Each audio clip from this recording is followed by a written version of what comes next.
ಎಲ್ರಿಗೂ ನಮಸ್ಕಾರ. ನೀವು ನೋಡ್ತಾ ಇದ್ದೀರಾ SS Infotech Kannada YouTube channel. So guys, ಇವತ್ತಿನ ಒಂದು ವಿಡಿಯೋದ ಟಾಪಿಕ್ ಏನಪ್ಪ ಅಂದರೆ, ಎಷ್ಟೋ ಜನ ಫೇಸ್ಬುಕ್ಕಿಗೆ ಏನೋ ಅಂದ್ರೆ ಅದನ್ನೇ ನೇಮ್ನ ಕೊಟ್ಬಿಡ್ತಾರೆ.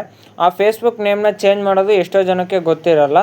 ಫೇಸ್ಬುಕ್ ನೇಮ್ನ ಹೇಗೆ ಚೇಂಜ್ ಮಾಡೋದು ಅಂತ ಎಲ್ಲವನ್ನು ಹೇಳ್ತೀನಿ. ಅದಕ್ಕಿಂತ ಮುಂಚೆ ನೀವೇನಾದರೂ ನಮ್ಮ ಒಂದು ಯೂಟ್ಯೂಬ್ ಚಾನಲ್ನ ಹೊಸದಾಗಿ ನೋಡ್ತಾ ಇದ್ದರೆ ಸಬ್ಸ್ಕ್ರೈಬ್ ಮಾಡ್ಕೊಳ್ಳಿ, ಲೈಕ್ ಮಾಡಿ, ಶೇರ್ ಮಾಡಿ, ಕಮೆಂಟ್ ಮಾಡಿ ಅಂತ ಹೇಳ್ತಾ ಬನ್ನಿ ಇವತ್ತಿನ ಒಂದು ವಿಡಿಯೋನ ಶುರು ಮಾಡೋಣ.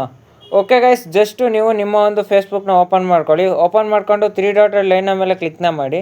3 ಡಾಟೆಡ್ ಲೈನ್ನ ಮೇಲೆ ಕ್ಲಿಕ್ನ ಮಾಡಿದ್ಮೇಲೆ ಇಲ್ಲಿ ರೈಟ್ ಸೈಡಲ್ಲಿ ಸೆಟ್ಟಿಂಗ್ ಅನ್ನೋ ಒಂದು ಆಪ್ಷನ್ ಸಿಗುತ್ತೆ. ಆ ಸೆಟ್ಟಿಂಗ್ ಅನ್ನೋ ಒಂದು ಆಪ್ಷನ್ನ ಸೆಲೆಕ್ಟ್ ಮಾಡ್ಕೊಳ್ಳಿ. ಸೆಟ್ಟಿಂಗ್ ಅನ್ನೋ ಒಂದು ಆಪ್ಷನ್ನ ಸೆಲೆಕ್ಟ್ ಮಾಡ್ಕೊಂಡ್ಮೇಲೆ ಇಲ್ಲಿ ನೋಡ್ತಾ ಇರ್ಬೋದು ಸಿ ಮೋರ್ ಅಕೌಂಟ್ ಸೆಂಟರ್ ಅಂತ ಇದೆಯಲ್ಲ, ಅದ್ರ ಮೇಲೆ ನೀವು ಕ್ಲಿಕ್ನ ಮಾಡಿ. ಇಲ್ಲಿ ಫಸ್ಟ್ ಒನ್ನು ನಿಮ್ಮ ಪ್ರೊಫೈಲ್ಸ್ ಅಂತ ಇದೆಯಲ್ಲ, ಅದ್ರ ಮೇಲೆ ನೀವು ಕ್ಲಿಕ್ನ ಮಾಡಿ. ಇಲ್ಲಿ ನಿಮ್ಮ ಒಂದು ಪ್ರೊಫೈಲ್ ಬರುತ್ತೆ, ಆ ಒಂದು ಪ್ರೊಫೈಲ್ ಮೇಲೆ ಕ್ಲಿಕ್ನ ಮಾಡಿ ಸಾಕು. ಇಲ್ಲಿ ನೇಮ್ ಅನ್ನೋ ಒಂದು ಆಪ್ಷನ್ ಇದೆ, ಜಸ್ಟ್ ಅದ್ರ ಮೇಲೆ ನೀವು ಕ್ಲಿಕ್ನ ಮಾಡಿ. ಇಲ್ಲಿ first name, middle name and last ನೇಮ್ನ ಕೊಟ್ಟು ಕೆಳಗಡೆ ರಿವ್ಯೂ ಚೇಂಜ್ ಮೇಲೆ ನೀವು ಕ್ಲಿಕ್ನ ಮಾಡಿದ್ರೆ ನಿಮ್ಮ ಒಂದು ನೇಮು ಚೇಂಜ್ ಆಗುತ್ತೆ. ಐ ಹೋಪ್ ಎಲ್ರಿಗೂ ವಿಡಿಯೋ ಇಷ್ಟ ಆಗಿರುತ್ತೆ ಅಂದ್ಕೊಂಡಿದ್ದೀನಿ. ವಿಡಿಯೋ ಇಷ್ಟ ಆಗಿದ್ರೆ ಒಂದು ಲೈಕ್ ಮಾಡಿ, ಶೇರ್ ಮಾಡಿ, ಕಮೆಂಟ್ ಮಾಡಿ ಅಂತ ಹೇಳ್ತಾ ನೆಕ್ಸ್ಟ್ ವಿಡಿಯೋದಲ್ಲಿ ಸಿಗೋಣ. Love you all.